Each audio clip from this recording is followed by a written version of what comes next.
every day and every night. And I mean, I did some good ones and I did some bad ones. I did one in Sedona. I was absolutely ripped out of my mind in this Bates Hotel in Cottonwood at the corner unit. Oh, it was creepy, man. It was like the Bates Motel. And I had all these things happening to me. Like Father God came in the room and he looked like you know what he looked like? He looked like the trees in the show Sleepy Hollow when the dude's riding through the forest and they all got these long faces on them. They're going like that. So I had all this stuff happen at me and I got ripped. And then I did this radio show and I thought, wow, that was good. I'm going to jump on and do another one, a solo song. My hair is all like that. I got no shirt on, you know. I got cigarettes burning and stuff. That's back in the day when I was misbehaving. But hey, so what we're doing is we're having an impromptu Soulogy Roundtable discussion. Hello, everybody. And we've got the fam in the house, and we just decided to come on and speak a little bit. We'll be back in a minute and 19 seconds so we can allow people time to come in. All right.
This all started, we had a cancel yesterday.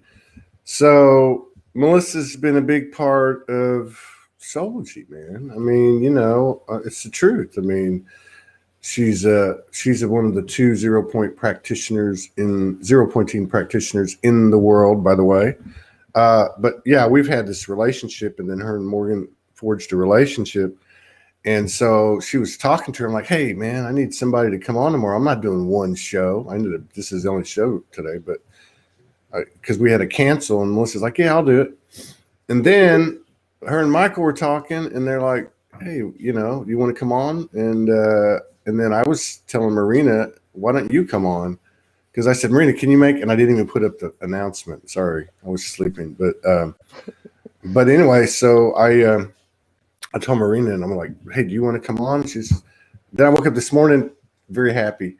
She's like, I didn't want to do it, but I decided, yes, I'm going to do it. So I'm really happy for that. Marina is putting the website together, and man, everybody knows how long I've been talking about that, but wow, you know, and then I'm going to turn this over to y'all.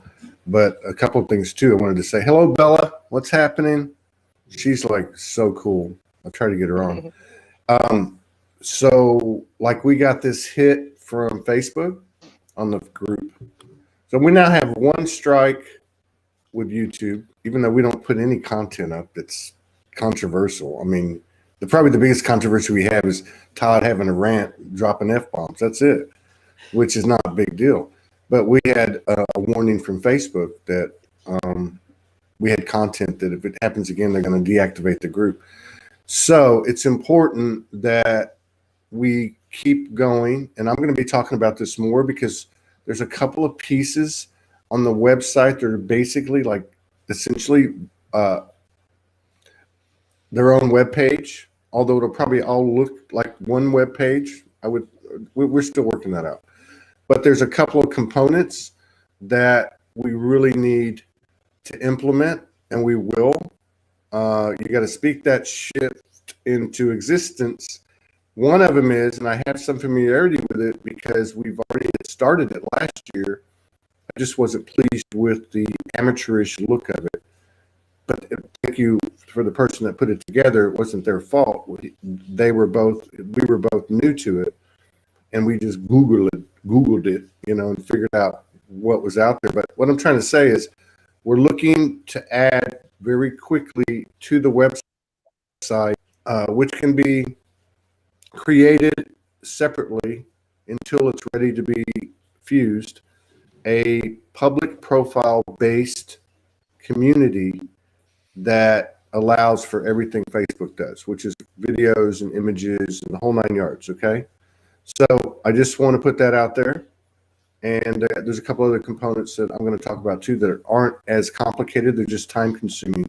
So anyone out there that might be interested in spearheading the personal profile based community on the Soulogy website, then please reach out to me at soulogyonestudios@gmail.com, or anybody that you know that's associated with us. And secondly, anyone that is interested in doing hours of video editing, picking out small 3, 5, 6, 9-minute segments of shows that have pertinent material, like Joe Rogan does. Like they pull out the show, pull out little segments, and they put them out there. So I'm just putting that out there. Anyone that would like to assist us. And no pressure, no worries, no nothing. Now, getting to the business at hand. The last thing I get to do is the Michael Mejia imitation. I woke up today, and I can't go on, but I love to do his impression. Dad, are you on the stairs listening to Todd? Yeah. So here's the topic of the day. What the fuck is going on, man?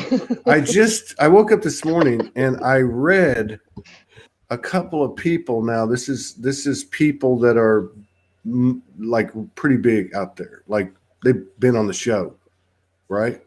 And there's more than one.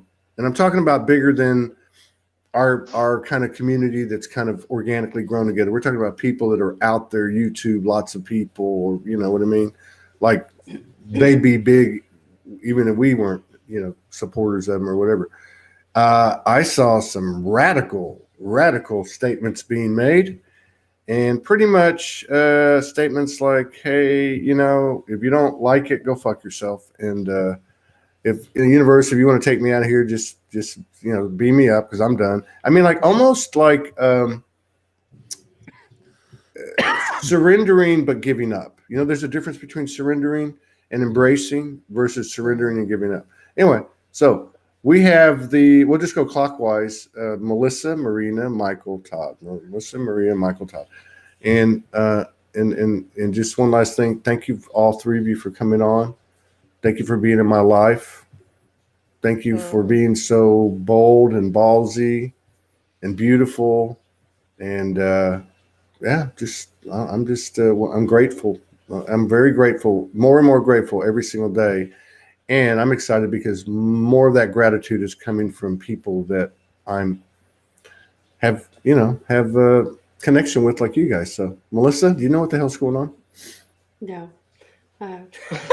I know. Look, I just think, I don't know, I've got to speak for myself. I think we're all just in a place now where we're meeting ourselves and there's nowhere to hide, no matter what. And however that looks like, it might look like chaos, it might look like calm. And I think it's just crunch time. Just like even, people's expression. I know we might judge what you're seeing like this morning. But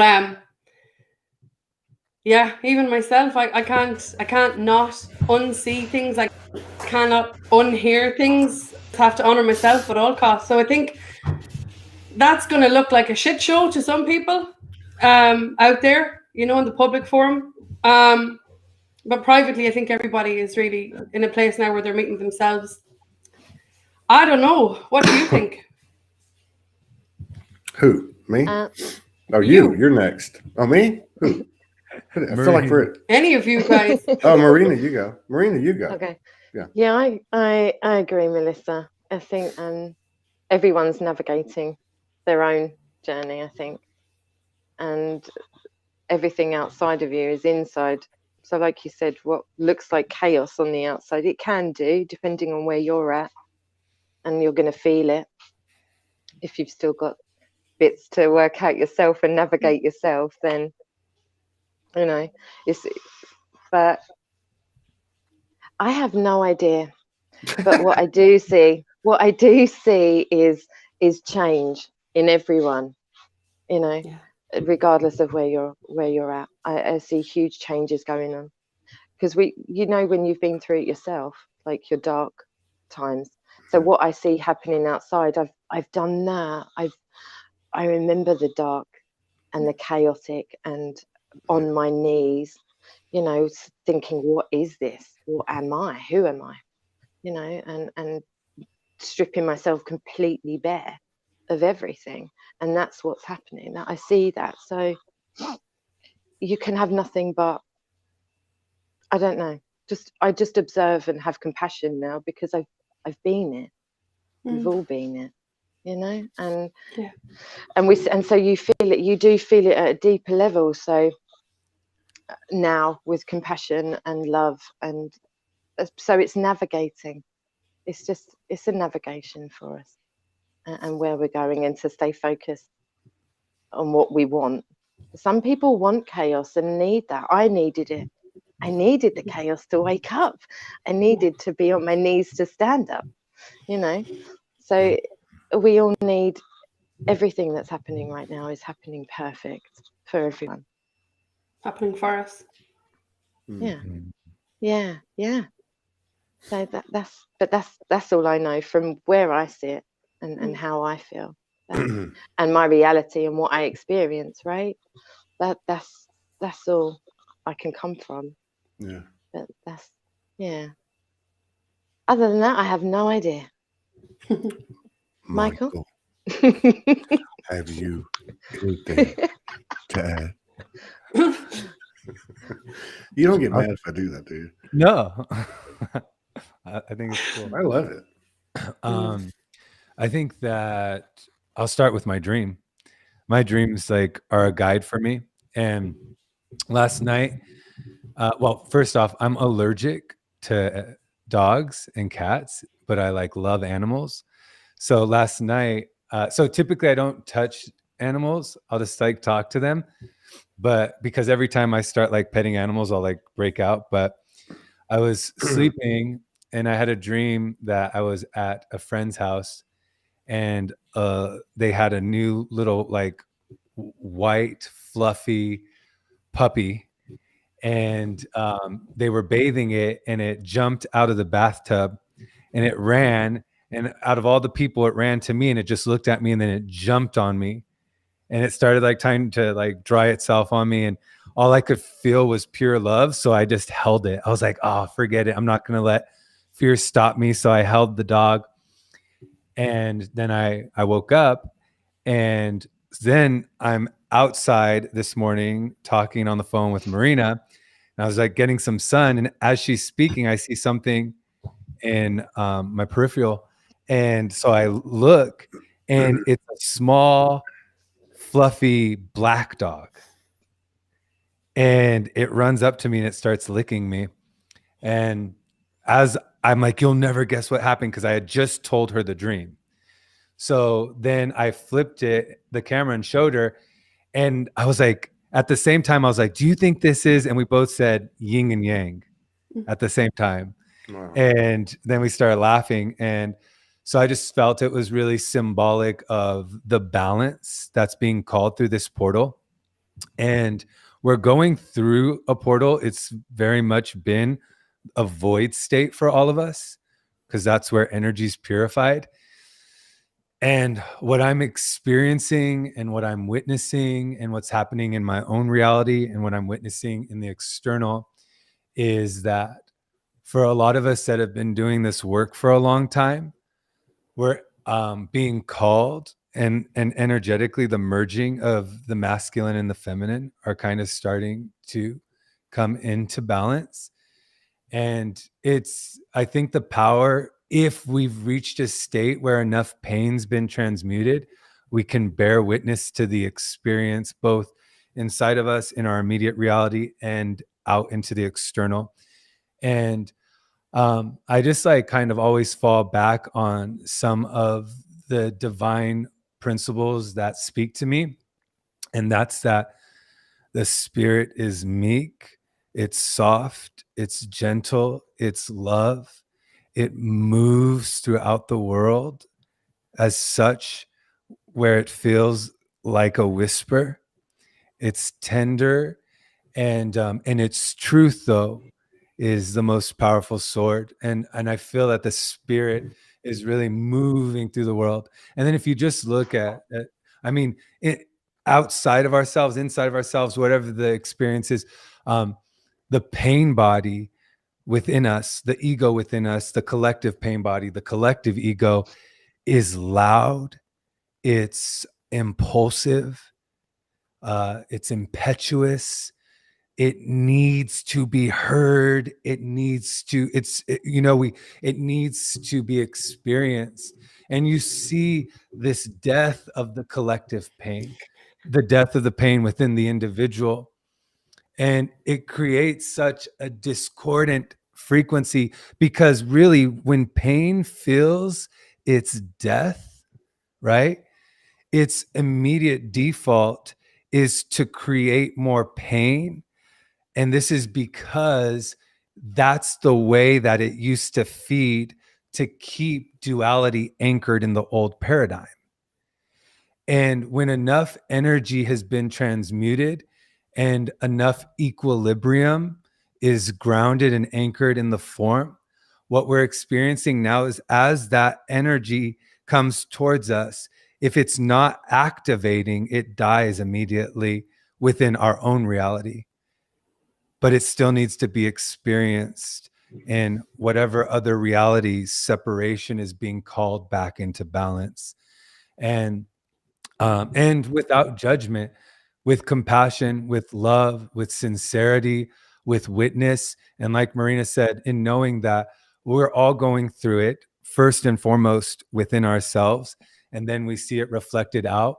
And when it plays out, right, when that scenario plays out, being able to bear heart and love and see and know that not only have we played every role, even if energy's been transmuted within our own form, we're still playing out that role in the form that's out in the external, because we are not just witness within the light that's being anchored, but there is an aspect that is existence that lives in the other form.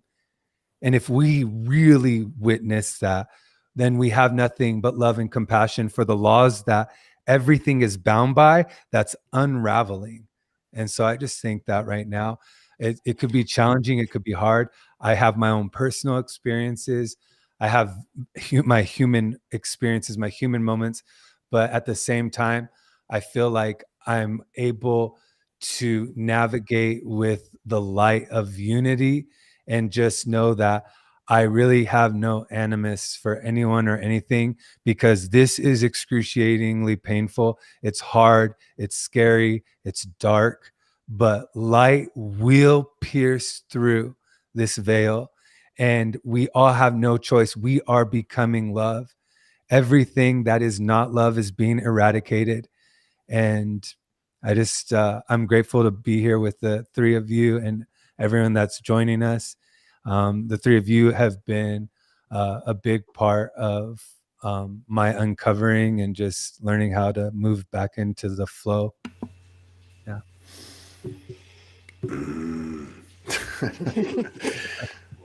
Wow. Michael. Or is it Moses? Might be Moses.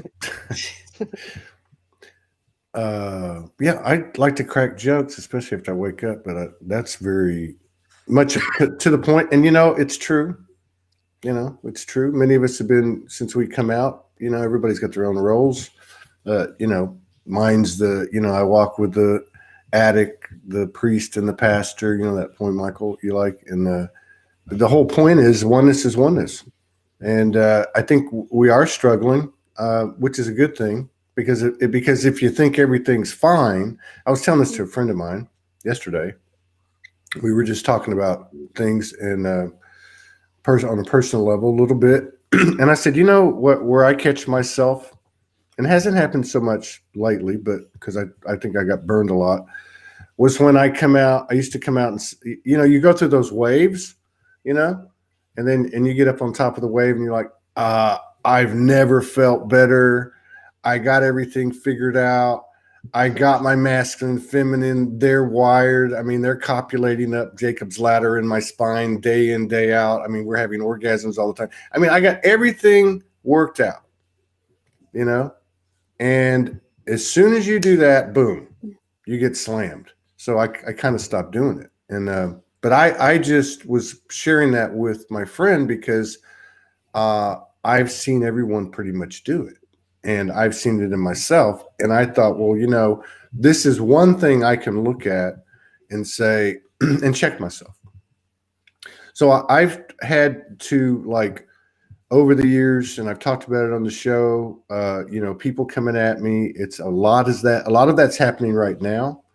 Soulogy obviously is going through a really important surge, and I'm aware of that. And working with the consciousnesses, some of the team members all of them are, and it's interesting because it's paralleling the collective and the individual. We're all in the same boat. We're all going down the same stream.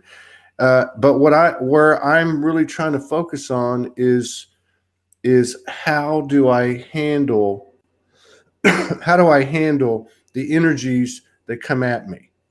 And that people have heard me talk about it. I don't respond to messages, sometimes, and I guess where I'm at with it is I can just do what I can do. And so if I can respond, then I respond.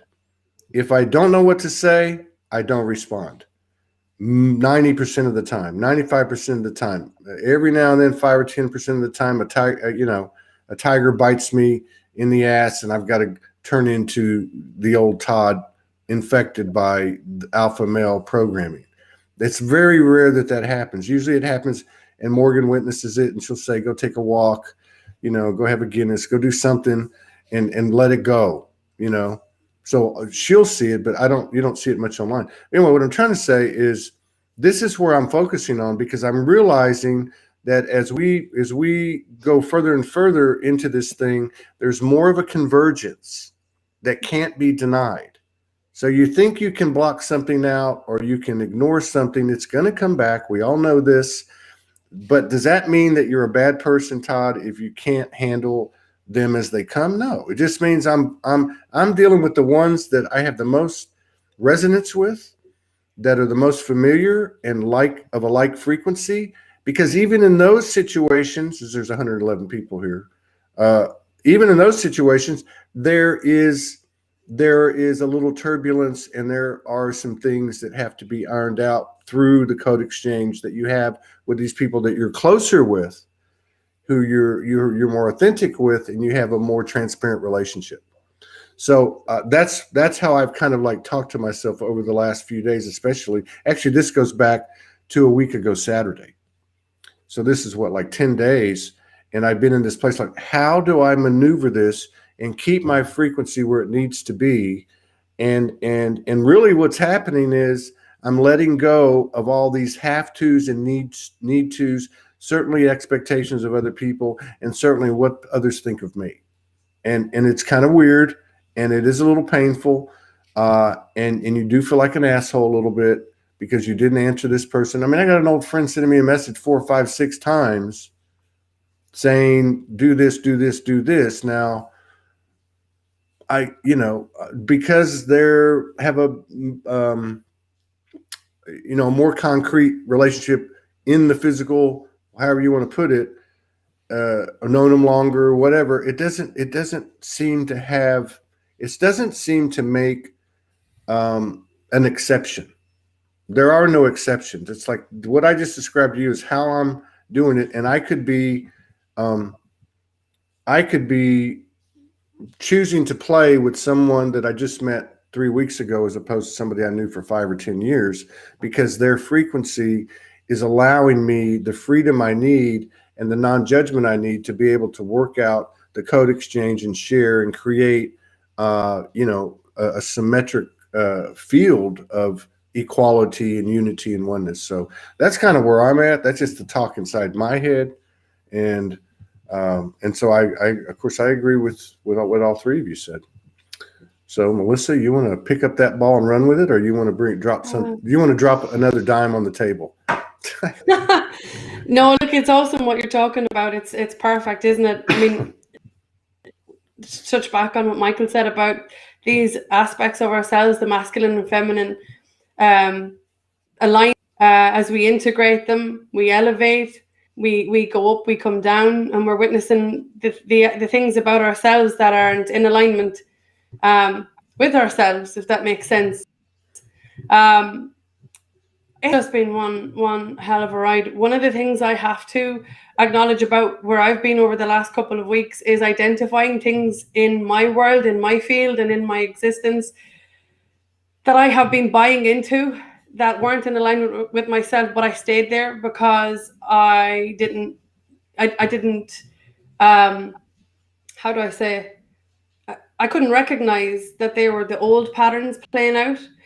You touched on saying there a couple of minutes ago, when you play in the frequency of people who nourish, that vibration, you can actually get to see from a different perspective where you're staying too long in things and situations that you don't belong. I think with everybody out there at the moment, as we do meet ourselves, we have a lot of these, we kind of touched on this on Monday morning when we were talking. We've got these choice points now that we have to make, where as you integrate these aspects of yourself, what are you going to do with them? What actions, steps are you going to take to get behind them? And you can try and keep carrying people, or you can nourish yourself and witness the things in yourself that aren't nourishing you. I'm like yourself. One day I'm riding those waves and I'm witnessing the difference that's on the far side of our fears, and then I face plant. But it's in the face plant for me that I learn, that I see myself, like Marina said, with compassion. I compassionately pick myself up. I'm compassionately witnessing, where did my patterns come from? Where did these thoughts come from? Because it's very, very, very clear now and what isn't. What's in the mind and what's in the heart. And the mind is our biggest takedown. Love just is. It's a state of kind of being. So if you can get that balance within yourself, then you can witness everything else around you for what it is, and then have the capacity to do something about it, or not. You said it's about the integration of the masculine or feminine, or the opposite. It's like people are running naked around the place. They've got nowhere to go. Marina, you said it as well. We've all had this. We've all been to this place where we've been stripped bare of everything, and everything that we have been, or everything we thought we were, with nowhere to go but in. And when you're in that stillness and in that space, who are you? What are you? Who are you being? So, I'm just winging it, to be honest. I'm definitely just winging it. I try and I'll have conversations with the people who I love about my head, because your head gets so, like you just kind of described a few minutes ago, Todd, it gets loaded. And the second it gets loaded, that's when you have the capacity to pull back into your old patterns, your old cycles, your old life, where you have literally climbed, and I said it in some of the things I wrote, left claw marks on to come undone from. If we can keep returning to your heart, to your center, I keep trying. I don't always get it right, for sure. That's when I face plant, but that's when I stand back up again. So yeah, I'm definitely just winging it. Marina. Yeah, choice. I think that's all it is. And this is again just from what I do is feeling. I feel into everything, everyone. If I'm witnessing something and I instantly feel it in my chest, it doesn't matter what it is, what situation, who it is, it hits me here, and I start to understand what the feeling is, and and try to see. I try to see if there's a connection in me or something in me. Like you said, I loved what you said about the clawing and holding on to old stuff because it's so familiar, and sometimes you don't want to let it go because it's been there for so long. So going through, yeah, lately there's a few things that have come up with me and how I cry if something hits my field and it doesn't feel good now. There's no resistance to releasing whatever it is. Sometimes I don't even question or dive in. I just let my body let it go. So a lot of the time I cry instantly. It doesn't matter where I am. I don't really care anymore. It just comes out because it's painful to hold stuff in. So even if I'm witnessing something that doesn't look good, feel good in my field, if I cry and it's triggered anything, it just comes out now. There's no resistance anymore. I think that's what caused me suffering, like holding on, resisting change, denying, probably another big one, denying that it's not in me when it probably was. So yeah, for me it's just there's no resistance anymore. There's none. It's a complete surrender to what is, and accepting. That's another big one. Accepting it for what it is and not trying to make it something it's not, but being okay with what it is, because whatever is presenting in that moment is okay. It really is okay. And so yeah, a lot of loving yourself back to life, right? I think that's it. That's been it. It still is.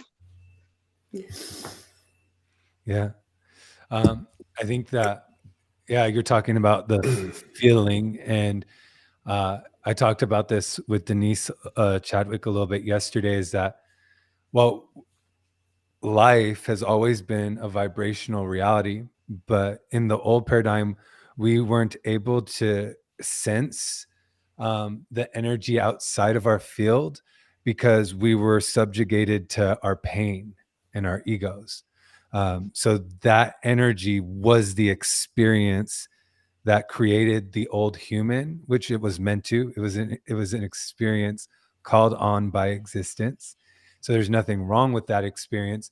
And the reason reality got bisected was because all of the stagnant energy that lived inside of us as thought and emotion would paint our perception of the external, and in varying degrees, depending on how much energy was stuck within the form.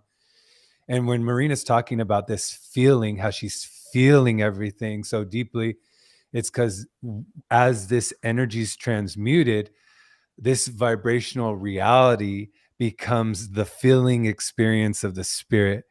So now our vibrational field and the vibrational fields outside of us, they are a prefix and they precede experience.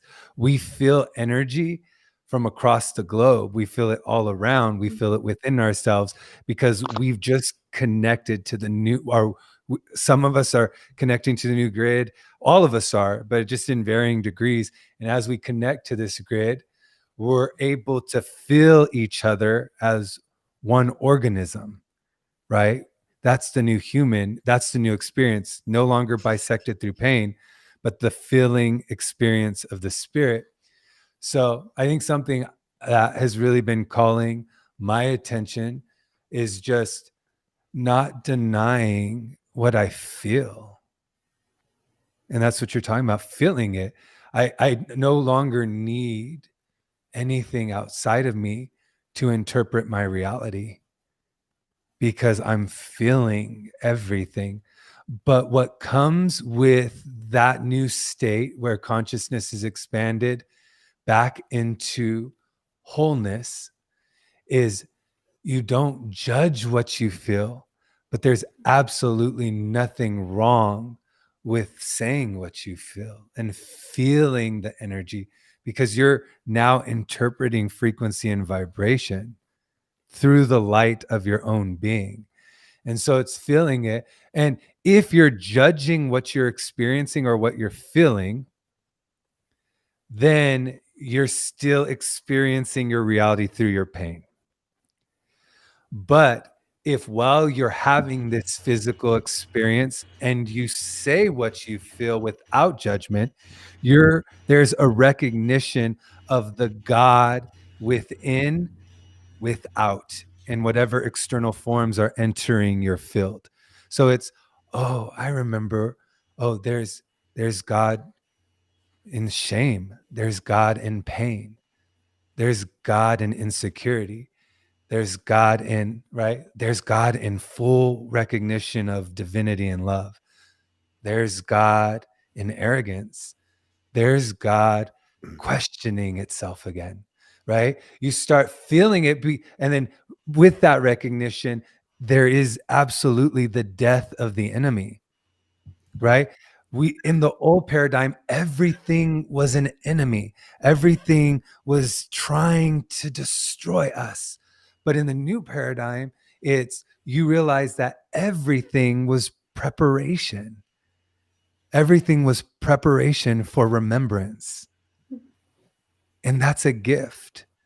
There are no more enemies. If you still see someone as not yourself, you are experiencing separation.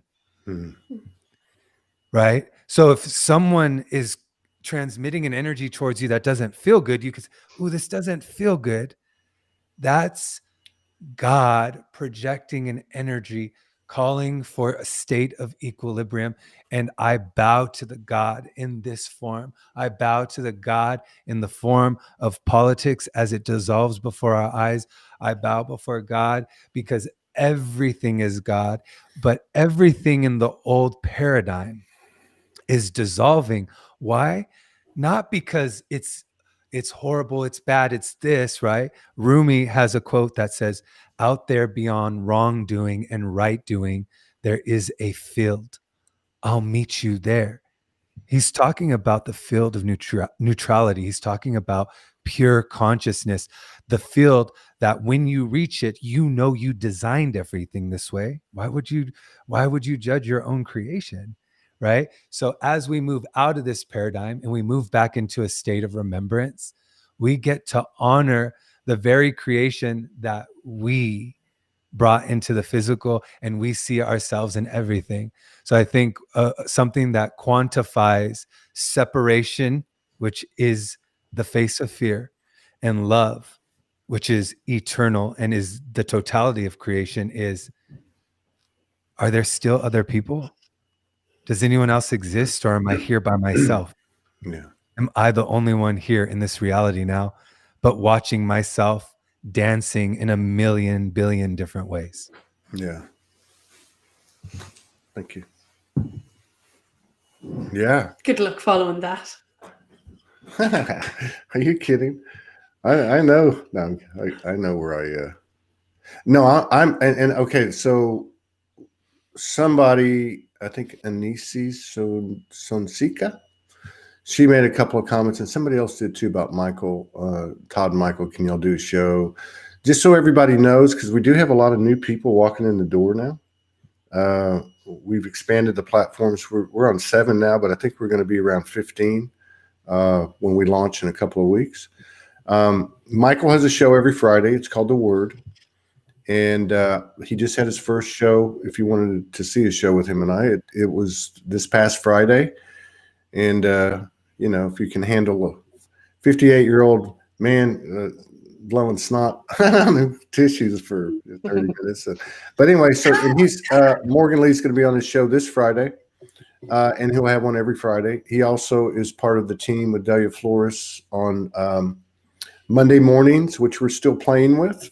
Melissa joined us this past Monday. I thought there was a great synergy like there is now. Marina tends to be, by the way, someone who likes to stay in the background like Morgan, but I have a feeling those personalities will be coming out more and more. So back to what Michael was saying, and to carry on the conversation, this is one of the things. My whatever, the universe, my higher self, whatever, it's all one and the same to me, has always spoken to me much rougher than it seems to speak to everybody else. I don't know why.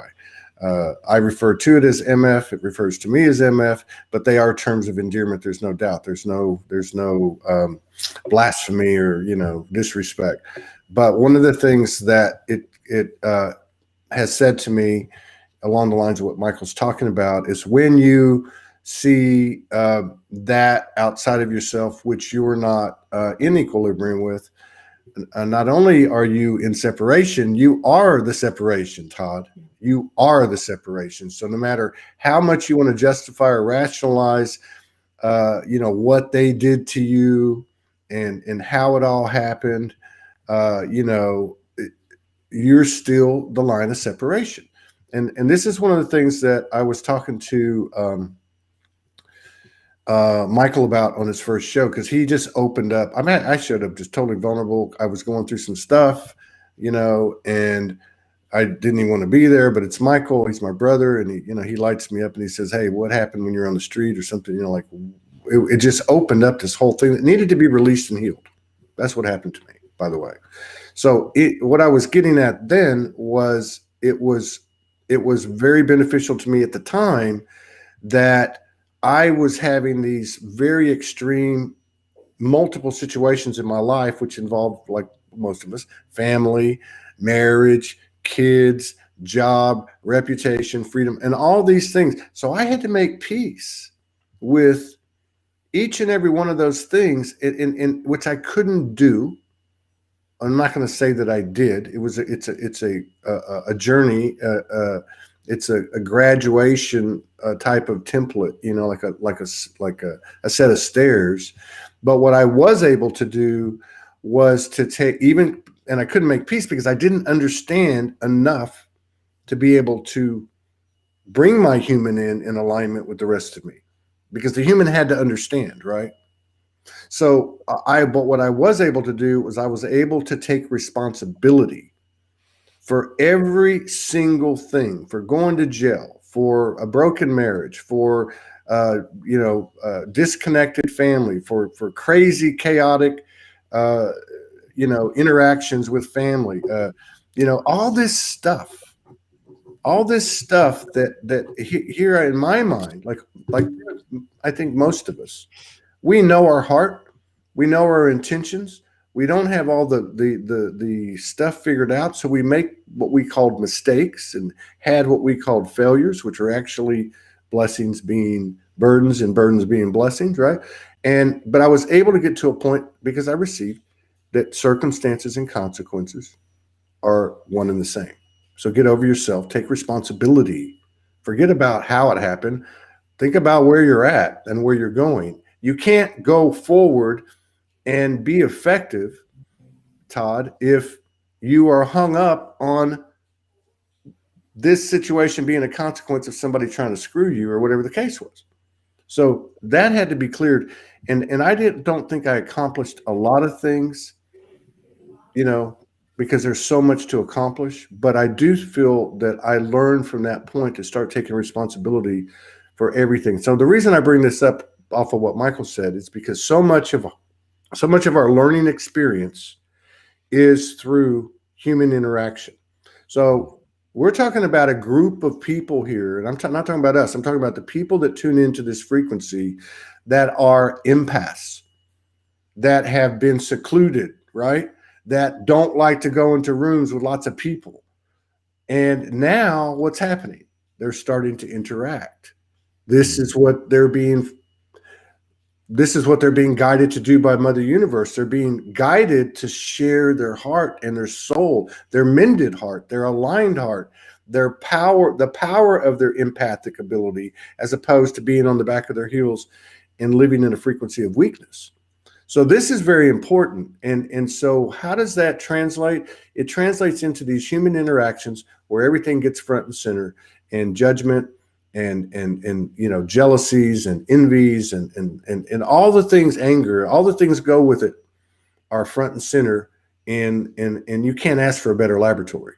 So the last thing that I wanted to say, and so it's good to talk about the human interactions in an open, honest, non-judgmental way, and don't take anything personal, right? So this is really important, I think, for myself, and I think for where we're all at. And then the last thing I'll say, I think it's very encouraging that the dialogue begin to be what you guys are talking about today, as opposed to quarantines and vaccines and nationalism and borders and passports and this and that and all that stuff. Because although you can make progress on the road to your own raising your frequency of oneness, dealing with those issues, they can't even hold, they can't even hold my pinky on my body. I mean, like it's no comparison. It's like an ant on an elephant's ass, okay? In terms of the potential, the field of potential that you can, that an individual can project into a higher trajectory of oneness, then of course through the human interaction. So this is where you really got to get, all of us, you really got to get honest with yourself. No, you're not going to be a doormat. We've all been down that road. You've got to stand up for yourself, but you can't come out too fierce, and you can't be too turn the other cheek. There's a new potential, that field that Rumi's talking about, that Michael's bringing up. There's a field of potential that's like like a newborn horse, those foals coming out of a mother, and they're all wet and they're walking around. I mean, there's this new field of potential that is taking all of our definitions of all the operative words to a new level too, such as integrity, such as patience, such as love, such as courage, such as peace, such as peacemaking, collaboration, creation. I mean, so it's a beautiful dance. It really is. But make no mistake, it starts and ends with the individual. No matter what the situation is, the individual is the creator, and the individual will either project separation or oneness, and there's no in between. You can't project oneness and have 1% over here like, okay, well, I'm just going to go ahead and compartmentalize that one and put it over here on the back burner, but I'm going to be oneness in God. Can you see that I am?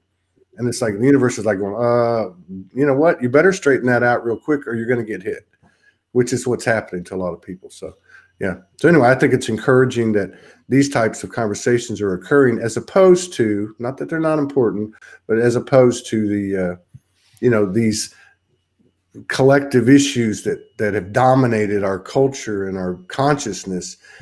We're choosing ourselves, and when you choose yourself, it's not to be confused like when people say, "Oh, I found my twin flame, now everything's going to be great." That's not how it works, It's more like I'm choosing myself now. Now it's time to get to work. But we're being supported big time, and with each other and with our other aspects, both physical and non-physical. Melissa Deehan. Again, how do I follow that? When we're dealing with other people right now, just to kind of touch in on what you just said, if you remember that who you're looking at is a mirror to you of you, unarmed truth and unconditional love will, I guess, always take you back to a centered, balanced place. But what if you didn't know that you could speak up? What if you didn't know that, you had a voice? Because that's so many people out there are like, well, I don't want to feel like this. I don't want to endure this. I don't want to experience this, but I don't really know how to tackle it, how to approach it. And they see the person outside of themselves as the enemy, instead of the realization that they are looking at a mirror of themselves. And I've really struggled with that, to be completely honest with you. It's the easiest thing on the planet for me to blame the person outside of me for my pain or my suffering, when I don't take, like you said, accountability and responsibility for what I have allowed. And what I have allowed due to my programming and my experience and my history. So for me, what I try and do all the time is remember that I'm looking at myself. Through every person I'm looking at myself. Sometimes I want to kiss the face off them. Sometimes I want to punch the heads off them. But I'm still looking at me, you know? So I got to try and, I don't know, be the source of that unconditional love to myself and that unarmed truth, and speak my mind and open my mouth and give myself the space to be seen and felt and heard. And I'm a bit like Bambi on ice when it comes to this shit, because I've never been here before. I really haven't. So, I don't know. I know that there's a lot of people out there who don't know, who can't separate, who just can't separate when it's appropriate to step in for themselves or when it's appropriate to stand back and you know, like I said earlier, not leave those claw marks on the things that are trying to leave. I don't know. That's all I got. Yeah.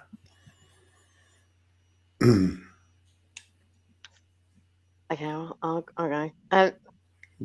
My experience, I think, when a big experience of mine was when I separated from my parents, because I blamed, when I first started, I blamed them for so much. And I used to say, if I'm anything like my parents, don't speak to me.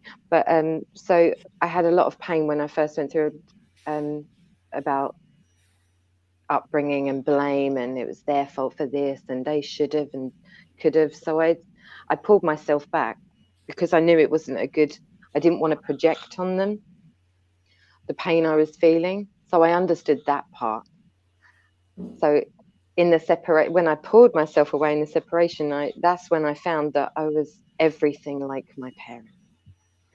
And everything, the things I didn't like about them, it was in me. It you know, it was a huge shift in understanding how I perceive life outside of myself, and how I was perceiving life outside of myself.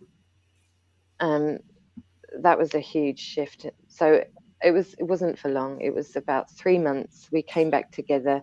I had a deeper love for my family than I'd ever had before.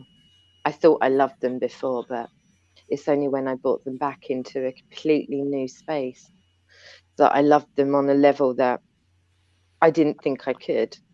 And that was total acceptance of myself and them, and that nothing was anybody's fault. Everybody is walking around knowing what they know at the time of knowing it. And until you're shown something different, normal is normal to everybody. So that's what I learned. Everyone's normal is their normal until they experience something different within themselves. And that's when you can look at anything and say, everyone is from the same creation. It doesn't matter who you are, what you've done, anything. We are all from the same thing, whatever that thing or isness is. I have no idea, but I know that everybody, everything is that. And everything that is perfect. It can't not be. It might be experiencing itself through pain to find itself again. I've done it. Everyone's doing it now. But that I don't know what else to say about it, but there is no separation. There cannot be. unless we create it. Yeah. It's a choice now. It's a choice. So if you need to experience separation in order to find that deeper love or understanding, or just an inkling, then that's fine, because people will. And I think that's what I feel. Everyone will. We all have at some point, you know. So yeah, Yeah. that Yeah. I think that what to touch on what you're saying is the old paradigm is being anchored by collective pain, right? A lot of, like Todd talked about earlier, a lot of souls that came in with more empathy and more heart space activated. What we realize as we transition and cross the threshold from one world to the next is that the families we were born into and all of the experiences, that they all held keys. Everything's a key holder, right? So the universe that lives and breathes within the forms that anchored in the old reality, they weren't meant to play out that reality. And the souls that came in, we're co-creating the new paradigm with the people that we perceived as broken, lost, or not as connected or not as spiritual. No, that's the universe veiled to itself. And now it's sending in different versions of itself, right? To be unlocked by versions that were more asleep intentionally, to have a veiled experience. And so when you start to remember that, you cross that ocean, you start to see that, oh, this uncle taught me about shame, and the lesson and the key he held opened a piece of my heart. This mother taught me about love and affection through example, right? This father taught me through kindness. That kid that spit on me and bullied me taught me how to look inside because I didn't feel loved outside. And then all of a sudden, all of their faces start to disappear. And you realize that one by one, they were each unlocking the wounded heart, healing the wounded soul to bring the spirit back into form. Then they disappear, and you realize that that was another version of yourself that lived in a different paradigm, that's now accessing the new paradigm through a different version of yourself. And you start to remember. And the reason that judgment becomes obsolete is because when you see yourself in the other form, no matter what you're transmitting at yourself from that state of consciousness, you love yourself. You love yourself even if you don't remember. You know that's you. And that's what I just wrote about recently. It's offering a prayer for the wounded heart.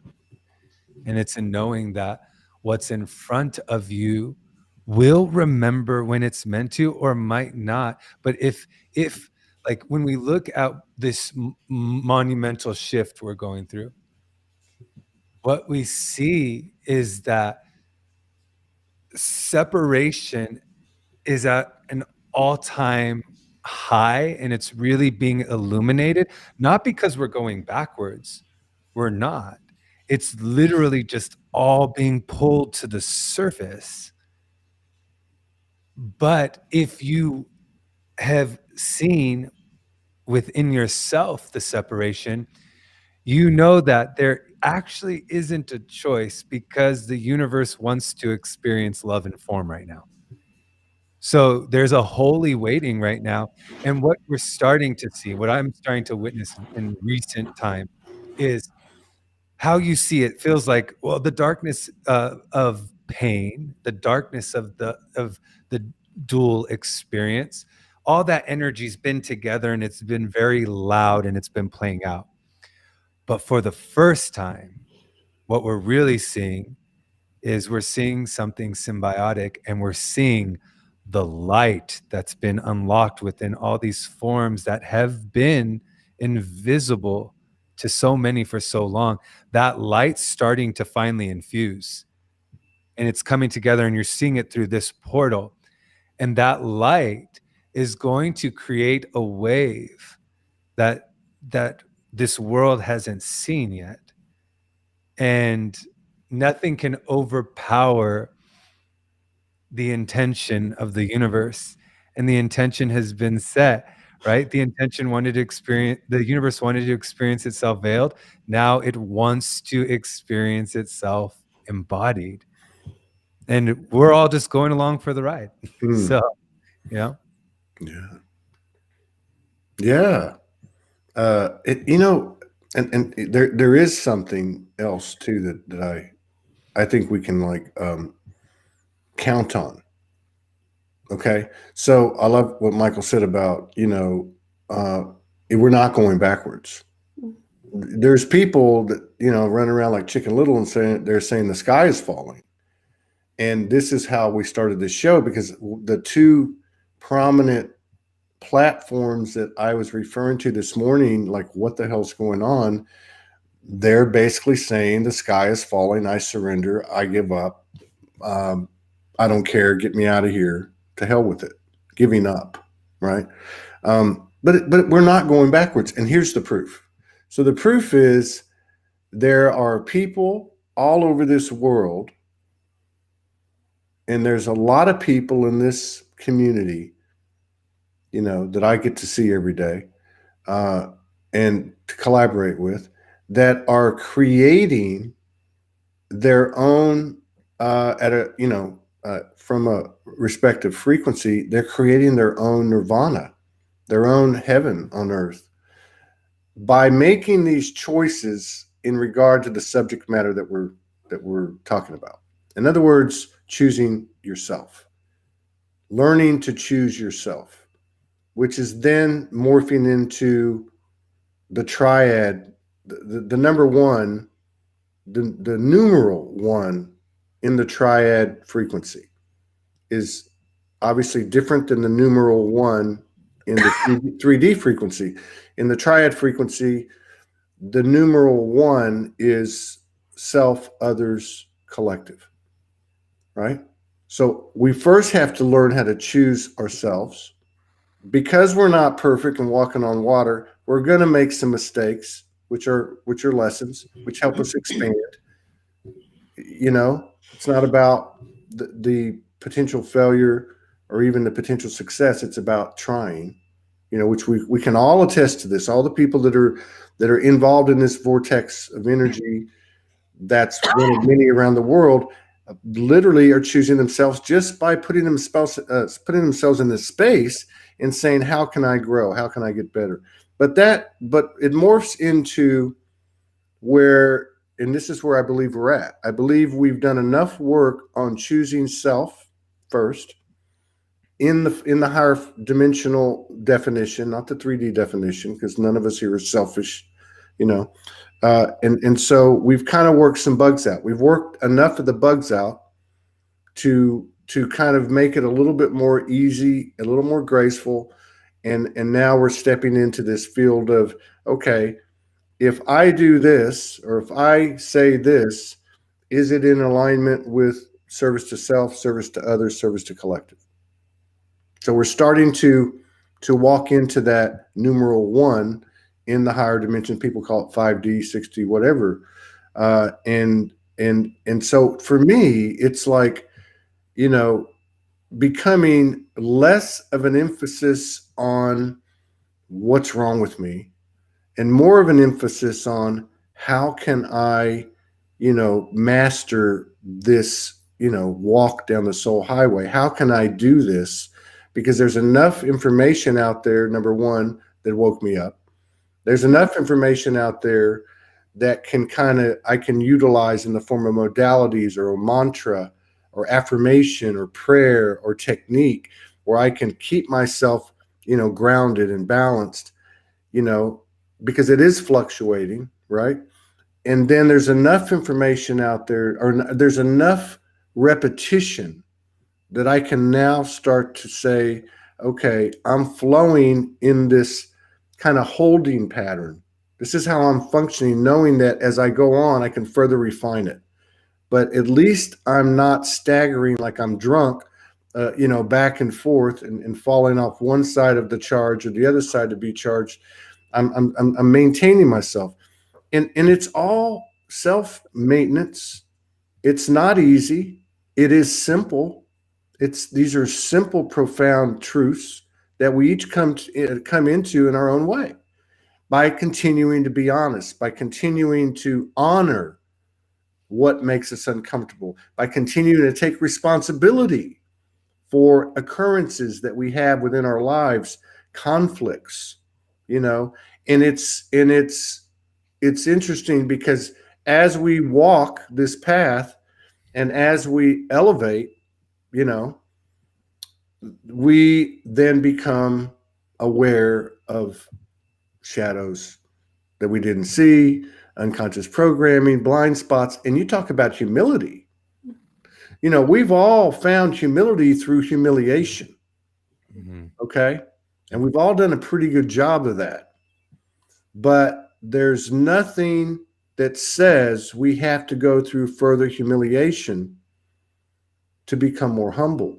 And if we want to, and if we don't listen to the nudge or the tap on the shoulder or the 2x4 on top of the head from the universe, yeah, we probably will have humiliating experiences. But I don't think we have to do that anymore. I think that these occurrences that happen moment by moment throughout our day, they can help us become more humble. Because I believe that humility is the number one measurement. For me, it is. Like, that's why I used to be sarcastic, but I thought it was funny. And about 2-3 years ago, I started to realize that I can't be sarcastic anymore. I can't make those jokes anymore. Like, I got to walk the talk, because at the end of the day, it doesn't matter what anyone that watches the shows thinks about me. It doesn't matter what anyone thinks about me, or thinks that what they know about me, or how accurate their appraisal of my personality is, or even, you know what I mean? Just, it doesn't matter. What matters is what I learned on the street. It's between me and the universe, and the universe don't play. And the universe functioned, in my opinion, and I think everybody can agree to this, even though 2012 was a big year, mine started summer of 2011, but the universe operated differently in 2012. It operated differently in 2015, and then 2017, and then 2019, we moved into like PhD level, and 2020's been like, and I can only imagine 2021, but we can do it. We can handle it. But it's not operating the way it used to. It's not playing. It's really a lot to me like this Kali-esque energy that loves you so deeply, and that comes in and comes in to work with you from the core, the most core level, both of her and of you. And at the same time, it's not going to take any crap. It's like Morgan has said to me many, many times. I want you to be the best you can be. Like, she wants to apologize for things sometimes. Now, this mostly, as I was as I was getting, developing and whatever you want to call it. But there's no reason to apologize. When we are working with the highest, purest love there is, and we all know from a strong mother or a grandmother or an aunt or something that when that fierceness comes out of a feminine energy, which we all have within ourselves, it's a powerful, powerful thing. It really is. It's. I was talking to Jamie Williams yesterday about being having a lot of interaction with the Black community where I grew up in high school, and had a lot of friends, and regardless of the masculine energy that was present, in that environment, the mother energy was like, that's it. You don't F with Mother Nature. Like, that was it. And that's what I'm talking about. I'm talking about the opportunity that we've been given. We're in a no bullshit zone. And you can talk to people all you want, but it's really you and the universe, that whole new meaning of integrity, what you do when nobody's looking, right? I mean, it's exciting. I'm excited for what we're doing, and I'm damn proud of the human race. I really am. I'm damn proud, and I'm excited to see what we've set up for ourselves. Because we set up such a great 2020 with COVID that we all created, and I have a feeling that there it seems to be that we've had a pretty steady, kind of expansion. Things are rolled out to us, and then the chaos, and then you expect. But I have a feeling it's gonna rev up, but we can handle it, especially post November 3rd. Next. Me. You can even change the subject or whatever you want to do. No, I'm just going to say I love what you just said, and I'm really looking forward to seeing that Kali energy rise up in me personally. I am because I think we need that. We need to recognize that within ourselves first. That unconditional love and that absolute incapacity to take any more of our own bullshit. So it can rise. It can rise and raise the roof for me. I don't give a shit. Let it come. Yeah. That's me. That's all I gotta say. I think the only thing I've got to say is everything with intention. Speaking who you're being is everything. And to be honest, that's probably it for me. Who are you being? Yeah. Are you speaking from love? Are you being love? Are you feeling love? That's the only question I ever ask. Are you being love? Wow. That's it. That's it. Yeah, I think that we're being where we used to create from and how we used to interpret was we conceptualize. And so in the old world, for so long, it was our mind made up what love was, or what grace was, or what virtue was. But we never knew because we weren't really experiencing any of it because we were too blocked. And so what's happening is virtue is it's felt. Love is felt. Tender kindness, compassion, they're felt. We're learning how to speak, right? Pain had taken our voices. Now love is taking our voice, right? Grace is rapturing this entire experience right now and transforming it. And so there's no more conceptuality, right? In the old paradigm, we thought love was lust and attachment. We thought relationship was ownership, right? We thought it was neediness, it was expectation. All relationship in the new paradigm is two ignited lights collaborating to bring more light into the physical, right? Relationship is love joining love to make love spread faster like a wildfire. And so what I think is that it is very disorienting because we're learning how to feel again. We haven't felt anything but our pain. We're learning how to speak again. We're learning how to see again. We're learning how to commune with other human beings in a new way by first learning how to commune with ourselves. And I think that for a lot of us that spent so many years in the dark, in our dark, alone, right?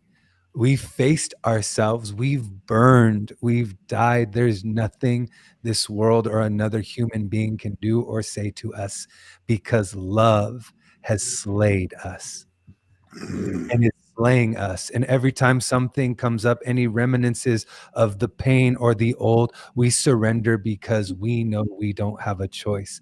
And we know that our liberation is on the other end of that purification. And I think that right now it is vital for us to just go silent and go still and let love do what it does, right? And I just want to acknowledge that this conversation for me is completely inspired by the three of you. Like when you guys talk, you guys are emitting the frequency that you guys embody and hold, and it moves into my heart, and then my heart wants to respond to the light that all of you are. And on a personal level, the three of you have literally been such an anchor for my soul and for the spirit to enter my soul more fully into this world. And I'm so proud of proud's not even a word. I just get that. I'm just so happy to see Melissa and Marina on screen because they're two of the most profound lights, and the world needs to experience both of you. And like Brother Todd said a few minutes ago, humility. He talks about humility, right? That meek power of the spirit. You two embody it in a way that is felt, and I know everyone's feeling it. And I hope that this is an initiation, because Brother Todd does this to all of us. He's the key holder to bring all of us forward. And I just want to acknowledge all three of you. But I just really want to say to you, Melissa and Marina, because I know you don't do this often. I just think that your presence and your light and your energy is felt, and your light, your essence is transformative for all of us. And it's been such a gift for me. And I'm just so grateful to be sharing space with the three of you and all our brothers and sisters that are hanging out with us right now. And that's my big brother right there. And he's and when you sent me that poem yesterday, I was so excited. I had no words. I'm kidding with you. I just spit it out. And that's what's one thing that's happened to me. It used to be probably until about 2018, because I used to talk to people, message people a lot from 2013, mid 2013 when I came off the street till about sometime in 2018, before Morgan came the second time and we got married. I would message with people and they would do what Michael just said. Like they all were feeding me code, and I was always in the poetic mind. So I would always start spitting stuff out, and then I'd send it back, or sometimes I'd copy and paste it and put it up on the thing. And that's what's reawakened in me with Michael. So when I connected, when I sent you the little note, it just flowed out of me. And I actually wanted to keep going, but I couldn't. I guess Morgan couldn't keep her hands off me. I'm just kidding. Oh my God, no, I don't want to go there. Okay, so I just wanted to add something, and if everybody wants to just say one last thing before, or they can pass. Yeah, I just wanted to say that I'm happy that I really can see the what I was talking about earlier, how the universe is rewarding or reciprocating our efforts like I've never seen before. And if you really look and work with it and stay in tune with it, you can see immediate manifestation for your efforts, for your integrity, and the equilibrium that you carry. And it's happening, and it's happening after 9 years in Soulogy in a way that I could not even imagine. I've been shown glimpses since 2012. I was told in 2012 many times, you don't understand how big this is going to be. I was also told, by the way, just so everybody understands where I'm coming from, it's not about you, Todd. Okay. And I understood that in the first 6 months. They told me that over and over again. And what I'm trying to say is this is just a reflection of other people. It's a parallel of what other people have received in their own personal journey and transmissions and relationship communion with the universe. And it would say it's going to be big. It's going to be bigger than Elvis, bigger than the Beatles. It's global. They'd show me all these pictures. Archangel Michael would come in back. That's how it was working back then. And it doesn't matter to me. It didn't matter then. It doesn't matter to me now. But what I do see is that what's happening, because you can see a little glimpse of it, and this is just one example. I can see that it's much bigger than anything. And when I say bigger, I don't mean bigger is better. I mean, as in, when we put our heart into something, any and all of us, there is an energetic, there's an energetic, visual, sensatory thing where we can see the impact of our heart. And so this is like multiple hearts. This is like thousands and tens of thousands. And we're about to find out with the website. I would not be surprised if we have 100,000 people come in the door in the first 2 months. And that would be mind-blowing to me. And it wouldn't surprise me. But I guess what I'm trying to say, just to conclude it, is that all of our efforts, past and present, are being reciprocated in our lives. But, and this is the Cali thing, but it only works one way.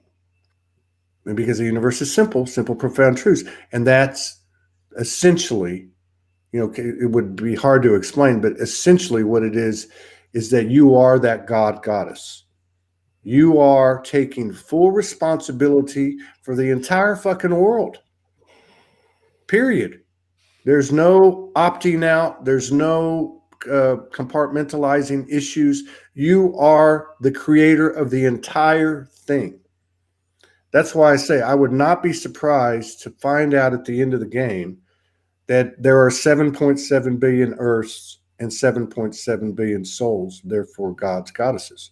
But what I'm just want to reiterate is that it will not work if well, let's put it this way. It works in proportion to the level of ownership that you take for every single thing, which drills down to what we talked about today. It's never them, it's always me. And I'm just everything I'm looking at outside of myself is me. So create a masterpiece. Melissa, you got anything you want to conclude with? A poem? You got a poem? I'll kill him. Yeah, actually, kind of. I really appreciate this space, this safe space to come in here and to just be me. And I really want to start as I mean to go on. So yeah, I think I will, Michael. Thank you. This is me. This is my heart. I know I shared this with you guys on Monday, but I'm going to do it again. And I just want to give this to everybody or anybody who actually needs to hear this as well, because I did. And this is me speaking to me to top off what I said earlier. Let go of the need to fix things. Let go of the need to speak. Let go of the need to salvage the things that are crumbling beneath your feet. Our paths are paved with choice points. They always have and always will be. for each soul to journey home upon, making decisions often being our greatest feat. But it's not your job to hold anyone. It has never ever been the case that you are responsible as you witness them falling to their knees. Surrender to your journey now, to surrender to your dreams. Resist the urge to leave claw marks on the things that are trying to leave. Your life is happening for you. The love that you are is trying to lead you back to where you belong now, deep within the center of your being. Surrender. Mm. Thank you. Thank you. Marina, you're up. Mm. Oh, I don't have a poem or anything, but I do want to share my love with you, first of all, Todd. I've said it to you, and I will say it again and again, and a few more times probably. What you are giving is beyond what I've seen for a very long time. And what you want to create, what you are creating, and this is what drew me to this. I never thought I would be here with you, but the love that you project out is incredible. And last night when you done your when you shared with everyone was so inspirational. Is probably one of the reasons. It was one of the reasons why I said yes, I'd come on, because I have that vision too for humanity. I see you hold it in the word with Michael. I see you holding humanity. I see you crying with humanity. I see you loving humanity. Everything. Nobody is left out. No. And I hold that too. That's one of my visions every night. I hold the earth and everything on it and just give it love. But I see that in you. And so I want to say thank you. And I probably won't be coming online to do talks very many, but I'm happy to do tonight. Thank you. Mm-hmm. And Michael, without Todd's show, I never would have found what we have, what we create together, and what you inspire me to do, to follow through and create more. You got me writing again after years, so that was something. But again, the love that you're being, and I feel a person. I feel an energy. It's with you too. I don't see people. I feel an energy. That's what draws me, because it feels good. When something feels good and things flow perfect, I'm there 100%. So to both of you, and and it's nice to meet you, Melissa, tonight. And you, for the first time. We will connect and speak offline, definitely. Yeah. But for 100%, for everything that I can bring is 100%, because it's for everybody. Mm. For everybody, So that's all I have to say. Is thank you. Thank you very much. Thank you. Michael, you want to close us out? You want said to bring everybody to tears and start bawling, and we can all go home now. You said you didn't have a poem, but that was a poem. Yeah. Let's see.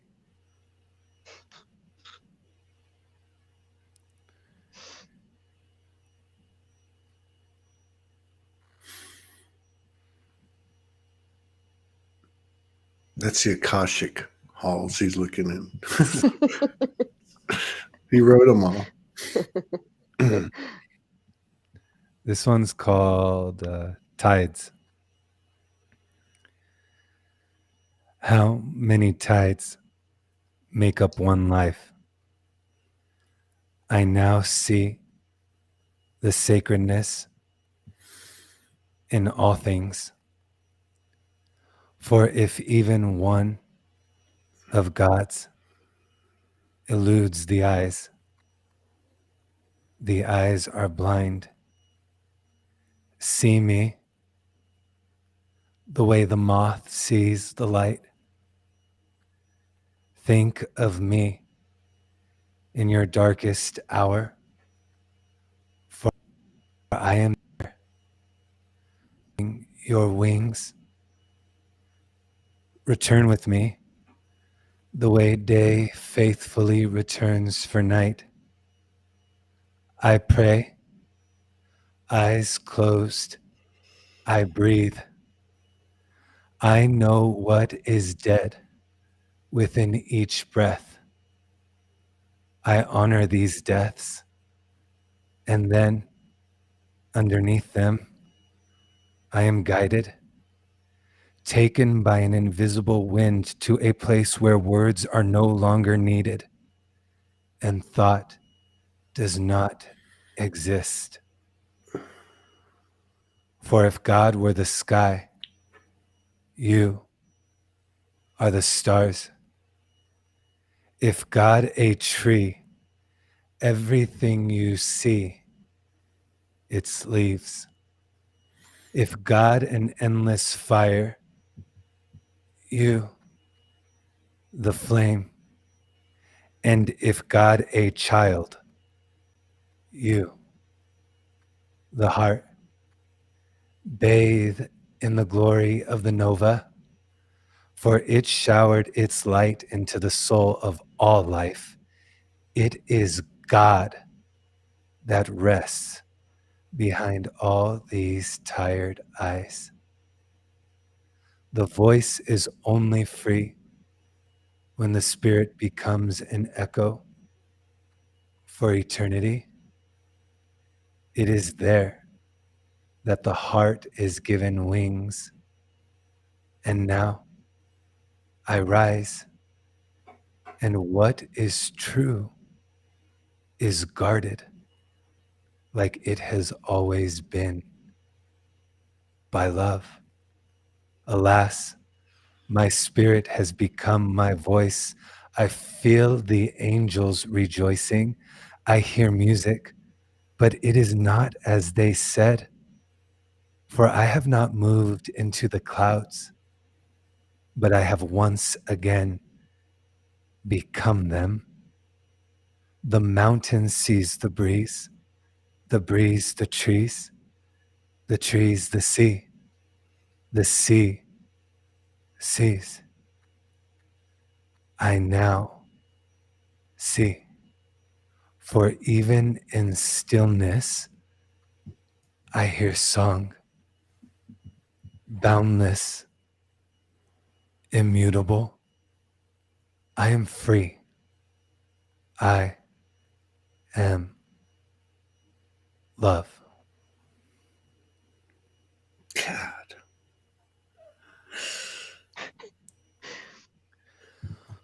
Jesus.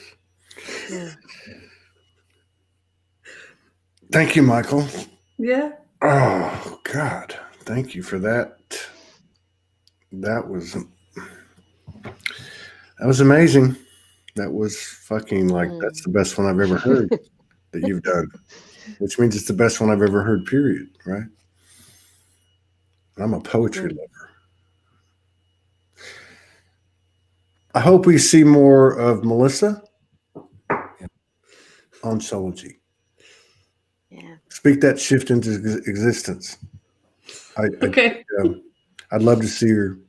God, I should probably put me on the spot, but Michael says that's what I do anyway. So I'd love to see you do a show every week. Me? Yeah, you. Yeah. Yes. Yeah, Yes. I do because yeah, it was 2-3 years ago. I remember this. It just came back to me.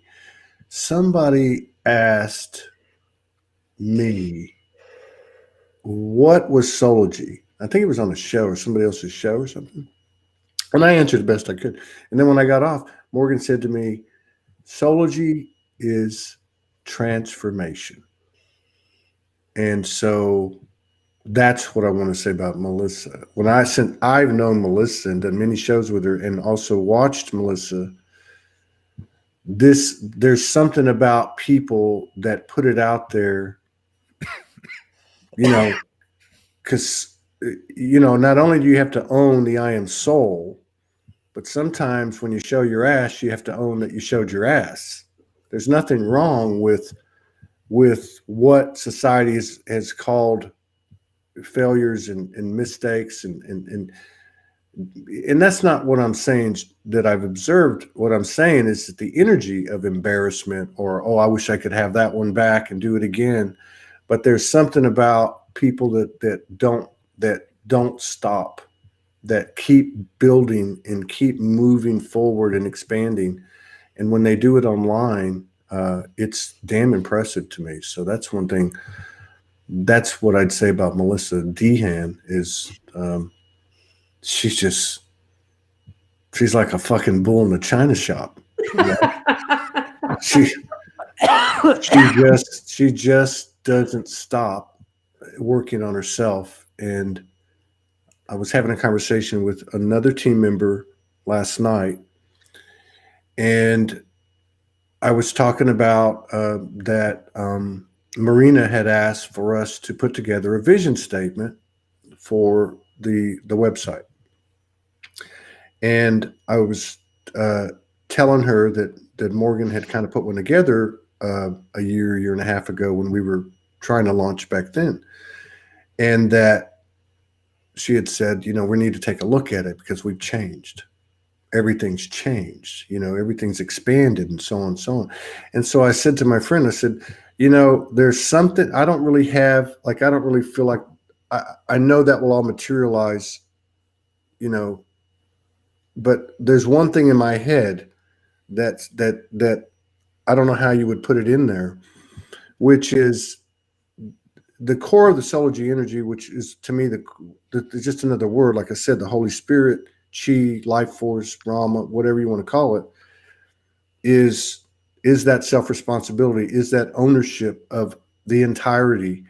And to me, that would be like maybe it's one of the core values. If you go back to the old paradigm where corporations would make core values like commandments, and it would be, number one would be, I work on myself every moment of every day. That's a prerequisite to being in that frequency field, amongst other things. But that is the base component. That is to thine own self be true. That is choosing self. That is, that is being fully responsible. And I see that in Melissa and really the other people that are involved, and many of the people that I can detect through the shows, the comments, and the messages. So yeah, I think you should do it. So I hope I didn't put you on the spot. But anyway, thank you, Marina. God, I don't know what to say. Michael says it all. And Michael, thank you so much. Say hello to your parents. Tell them that Morgan and I are looking forward to coming over and having a pachanga with some menudo. We can watch Morgan throwing up. But, okay. I'm going to go and drink my Mexican Coke. And I love you guys very much. And thank you all for joining us. And we look forward to maybe doing something tonight, maybe another radio show.